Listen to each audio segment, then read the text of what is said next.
I took out a loan to help throw my parents the wedding anniversary party they always dreamed of. When it came time for their speech, my dad said loudly, "We have two great kids and then we have her." The room erupted in laughter. I put down my glass, left my gift on the table, and never went back. 5 years later, they were the ones crying on the voicemail, begging for a second chance. I'm the youngest of 3. Always been the afterthought. My brother Nate is 5 years older. He was the golden boy, played football, got a full ride to Purdue, married a pretty girl young, had 2 kids before 30. My sister Jessica is 3 years older. She's the caretaker, the emotional one. Went into teaching. She's warm, bubbly, everyone loves her. Then there's me. I was always the quiet one. The weird one. I liked books. I didn't like sports. I didn't go to prom. I didn't bring home drama. I just stayed in my room, helped with chores, got good grades. I was easy to ignore. Growing up in Fort Wayne, Indiana, our family was all about appearances. Church every Sunday. Polite neighbors. Family BBQs. But under it all, there were rules. Unspoken ones. Nate and Jess could do no wrong. Nate wrecked my dad's truck when he was 17. Boys will be boys. Jess got a speeding ticket going 93 on I-69. She was just in a rush. Me? I got a B+ in geometry and it was, "You're slipping. What's going on with you?"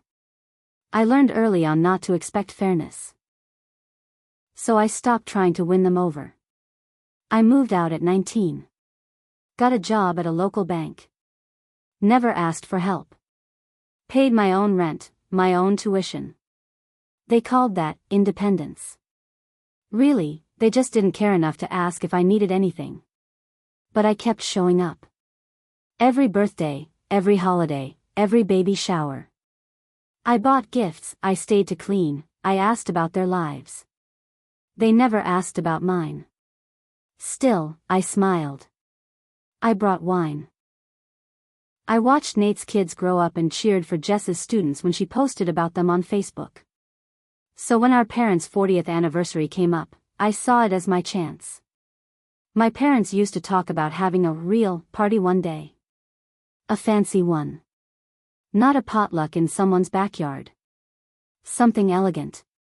Something big. Something where they could dress up, dance, feel special. Nate said he was too busy with work. Jessica said she could help a little, but had to focus on her classroom. That left me. I didn't have much in savings. But I had a good credit score. I took out a loan. It still feels stupid to write that. I took out a loan for people who had spent their lives pretending I wasn't really part of the family. But I wanted to believe that maybe this would change something. I went all in. The venue was this old renovated brick hall downtown with chandeliers and a big fireplace. The kind of place people book for weddings. I hired a band that played classic jazz. My dad always said he loved Brubeck and Miles Davis. The caterer did comfort food, homemade mac and cheese, meatballs, pie. I rented a projector and spent hours putting together a slideshow of their life wedding photos, us as kids, family trips. I even tracked down my mom's best friend from high school, someone she hadn't seen in 20 years. Flew her in from Boulder. That cost almost $700 by itself. But I did it because I wanted the night to be unforgettable. I wanted to show them that even if I wasn't the favorite, I mattered. The night came. I wore this green dress I never had an excuse to wear. I curled my hair. People were shocked when they walked in. It looked like something out of a magazine. The band played, the candles flickered, the tables were perfect. Everyone kept asking who planned it. I said, I did. They smiled. Wow. That's amazing. My parents walked in last. My mom actually gasped when she saw everything. She cried. Hugged me. Said, "You did all this?" I nodded. My dad looked around and said, "Well, I guess someone finally took initiative." That was the first sting. But I let it go. Dinner happened. The slideshow made people tear up. There was laughter, hugging. For once, I felt like maybe, just maybe, I wasn't invisible anymore. Then came the speeches. Nate got up and did a classic Nate thing, funny, quick, not too emotional. "Thanks for always having my back, even when I wrecked your truck," he joked. Everyone laughed. Jess followed. Hers was sweet. Emotional. "You taught me how to be strong, how to care deeply." She started crying. People clapped. Then me. I was nervous, but I spoke from the heart. I thanked them for their sacrifices, for sticking together, for showing us what commitment looked like. I said I hoped they felt loved tonight because they were. People nodded. Some clapped. Then my dad got the mic. He looked out over the room, holding Mom's hand. "We've been blessed," he started. 3 kids. 2 of them have made us proud every single day." He turned toward the crowd, smiled. "Nate, our rock. Jessica, our heart. And then we have," he looked right at me. "Her." Laughter. Actual, loud laughter from the crowd. Some people looked confused, but most, they laughed like it was the punchline to a great joke. I stood there frozen. My glass in my hand, smile starting to slip. Waiting for him to say more. To laugh and go, "I'm kidding, of course, our youngest, our planner, our glue." But he didn't. He just kept talking. Thanked people for coming. Made a joke about the wine. Called Nate up to start the first dance with Mom. I sat back down. Didn't speak. Didn't eat dessert. I stared at the empty stage and felt everything inside me crack. After the dance, while everyone was laughing and dancing and drinking, I got up. I walked to the gift table. Took out the box I had wrapped for them, a custom photo album I had designed and paid to have printed. Inside were handwritten letters I'd written to both of them. I set it on the table. And I walked out. No one stopped me. I didn't go home right away. I drove around for almost an hour. No music. Just silence. Every red light, I almost turned around. Every time I passed a familiar street, I thought maybe someone would call. Maybe Jessica. Maybe even Mom. No one did. I parked in front of my apartment. Sat in the car. My dress was wrinkled, heels kicked off on the passenger floor. My phone was in my hand, screen dark. I finally went inside. Took off my makeup. Threw the dress in a laundry basket and sat on the couch in my hoodie, just staring at the wall. It was 2 a.m. when the group text lit up. "Jessica, where'd you go?" "Nate, you dipped before cake, lol. Mom, honey, are you okay?" "Dad, we were looking for you. Great job with the party." I didn't reply. At 10 o'clock the next morning, I turned my phone off and left it that way for 3 days.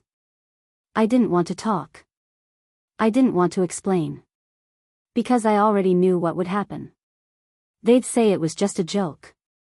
That I was taking things too seriously. That I was being dramatic. And I couldn't handle hearing it. By the time I turned my phone back on, there were voicemails. Texts. But none of them said the words I needed to hear. No one said, "That was wrong." No one said, "I'm sorry." So I deleted the group thread. I unfollowed them all on social media. I blocked their numbers. That part was hard. I sat there with my thumb hovering over my mom's contact. I stared at the little picture of her, smiling in her garden. My heart was pounding. But I did it. And then I cried. Weeks passed. I started therapy. I told my therapist what happened. She didn't look surprised. She said something I hadn't considered. Maybe you were never seen because you didn't fit the role they assigned you. That hit me hard.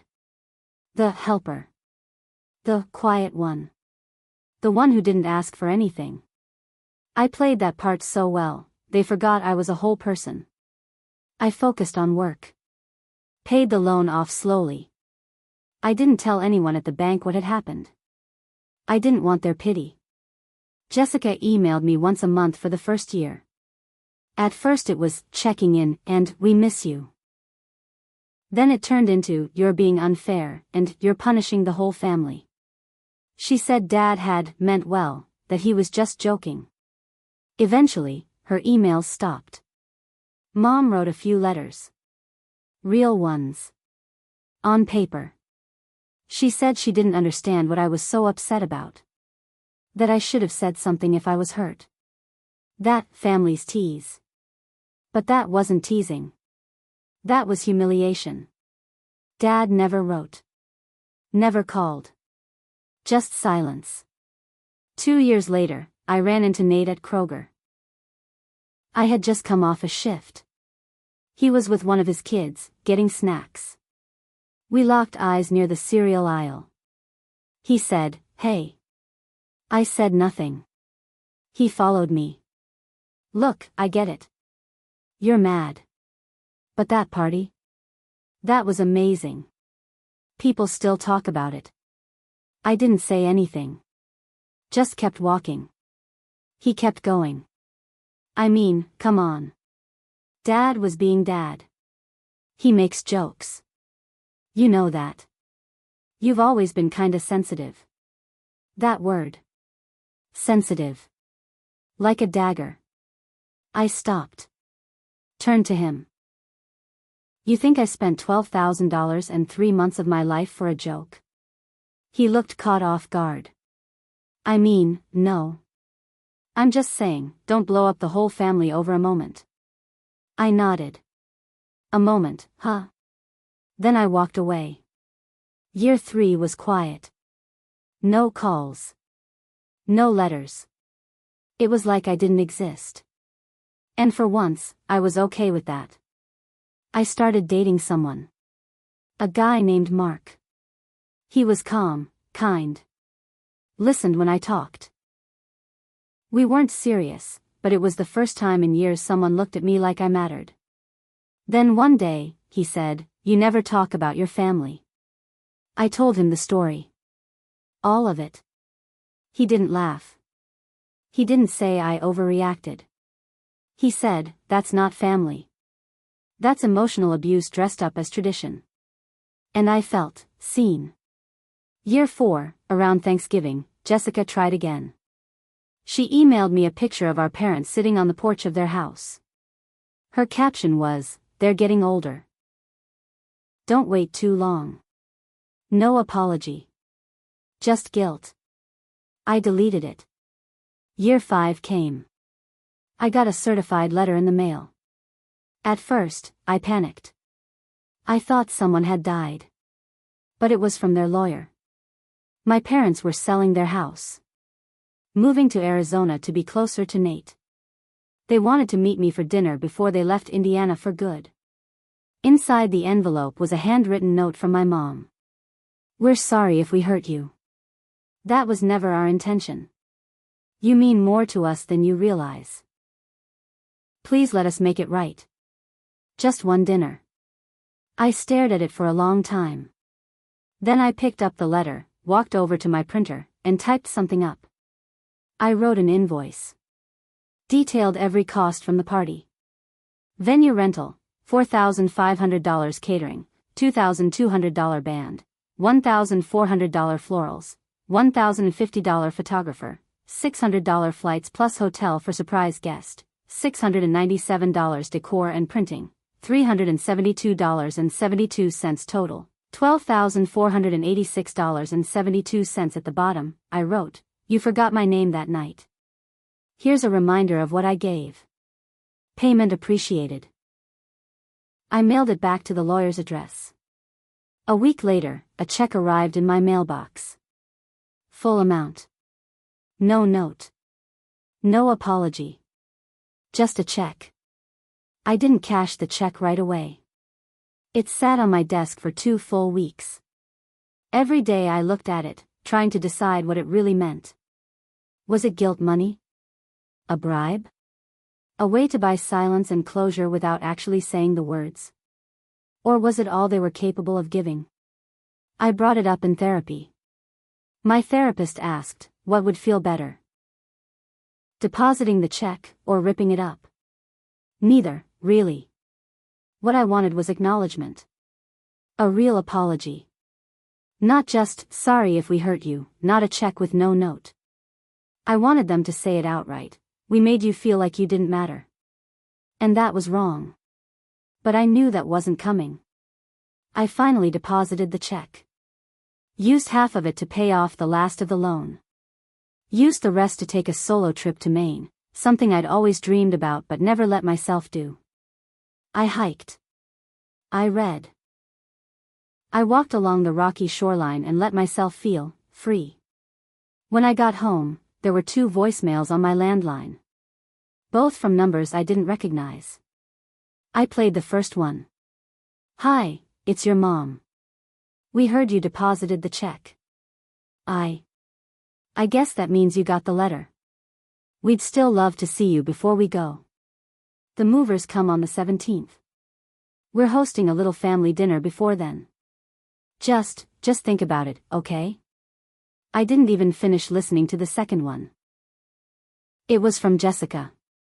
Same song, different verse. 2 days later, I saw something that made my stomach twist. A photo on Facebook. Jessica had tagged everyone, my parents, Nate, their kids. They were all sitting at a long table at the restaurant downtown. The caption read, "One last Fort Wayne dinner before Mom and Dad head west. Family first, always." I wasn't in it. I wasn't mentioned. But I saw what was sitting on the table in front of them. The photo album. The one I made 5 years ago. The one I left behind when I walked out of the party. They had it open, flipping through the pages. Smiling. It hit me in a way I didn't expect.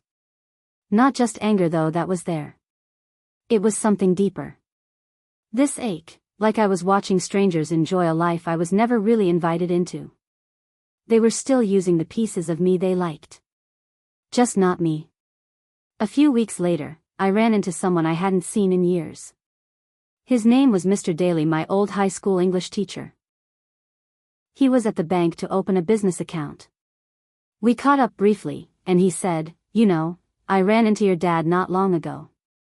He said you moved away." I blinked. "What?" "Yeah," he laughed. "Said you were living out west somewhere. California, maybe?" I just nodded. Huh. Interesting. When I got home, I thought about it. He told people I moved. I'd lived in the same apartment for 6 years. Same job, same email, same city. He erased me. Told people I wasn't here anymore. That's how he explained away my absence. Not as conflict. Not as pain. Just, gone. That was the twist of the knife I hadn't seen coming. They weren't just pretending the fight didn't happen. They were rewriting it. A month later, I got a call from Jessica. Blocked number. I picked up by accident. She sounded out of breath. "Hey," she said. "I need to tell you something." I didn't respond. "It's Dad. He's sick. Real sick. We found out after they moved. Heart stuff. He's on medication but it's not good. He's asking about you." Silence. "I know you're still hurt," she said. "But this isn't about pride anymore. If he dies and you never say goodbye, will you be okay with that?" I hung up. And that night, I couldn't sleep. I didn't call back right away. I let a full week go by. Then I got a letter in the mail. Handwritten. From my dad. That alone was strange. He never wrote anything by hand unless it was a signature. But there it was, my name on the envelope in messy handwriting, the letters slanted and uneven. Inside was a 2-page letter. It wasn't an apology. Not really. It started with what he always did, deflecting. I never meant to hurt you. I was trying to be funny. That's just how I joke. You know that. Then it shifted. I was hard on you growing up. You were different. Quiet. I didn't know how to connect with you. That's on me. But I want to make things right now. No, sorry. No, I was wrong. Just admissions laced in excuses. The last paragraph was the part that stayed with me. I might not have much time left. You're my daughter. I don't want to leave this world knowing I drove you away. I'm not asking for anything but a chance to look you in the eye and say I love you. I read it 4 times. Then I folded it, put it back in the envelope, and left it on the table for 2 days. The idea of going to see him made me sick. But something inside me, maybe spite, maybe anger, said, let him see what he broke. So I flew to Phoenix. They didn't know I was coming. I didn't give them that courtesy. I took a cab to their retirement complex, clean little stucco homes, manicured lawns, fake clay roofs. I stood outside the door with my fists clenched. I rang the bell. My mom answered. She gasped when she saw me. Oh my God, you came. She looked older. Tired. Thinner. But still her polished, put together, practiced smile. I didn't hug her. She stepped aside and let me in. Dad was on the recliner, hooked up to some kind of heart monitor. He looked small. Deflated.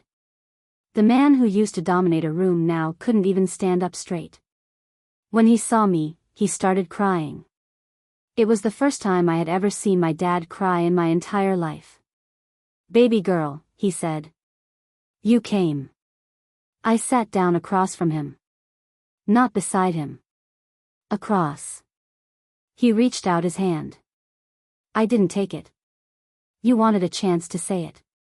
Go ahead. He wiped his face with a tissue. I love you. I was a terrible father to you. I see that now. Why? I asked. Why was I never enough? He shook his head. I thought I had to make you tougher. You were quiet. You stayed in your room. You didn't need me, and I didn't know how to handle that. You humiliated me in front of 50 people, I said. My voice didn't shake. I gave you everything I had and you couldn't even say my name. He sobbed. Full body sobs. I know. I know. And now it's too late to take it back. I sat there for a long time. Just watching him. Then I reached into my purse and pulled something out. A new invoice. This time, it listed, years of therapy, $9,200 time spent ignored, incalculable emotional damage, lifelong self-worth rebuilt alone, still in progress, one last flight to look you in the eye, $627 total, a cost you'll never repay. I stood up. Left it on the table. My mom tried to stop me at the door. Please, he's not well. Can't you find it in your heart? No, I said. Because I spent my whole life finding space in my heart for people who left none for me. She opened her mouth like she wanted to argue. But she didn't. I left. 3 months later, he died. Jessica called and left a voicemail. We're having a small memorial next weekend. I think you should come. He asked for you in the end. I didn't go. Instead, I sent flowers. Not with a sympathy card. But with a photo. It was from the party. The one where I was standing at the mic, smiling. On the back of the photo I wrote, this was the last time I stood in that family. Thanks for showing me I was better off alone. They still live in Arizona. I haven't spoken to them since. I still live in Fort Wayne. I paid off every cent of that loan. Took a promotion. Bought myself a used car I actually like. It has a dent in the side and no one else gets a say in it. Sometimes people ask if I regret it. Walking away. Here's what I say, I didn't walk away. I was never really invited in. I just stopped knocking. That night, my dad thought he made a joke. He didn't know the punchline would be losing his daughter. Forever.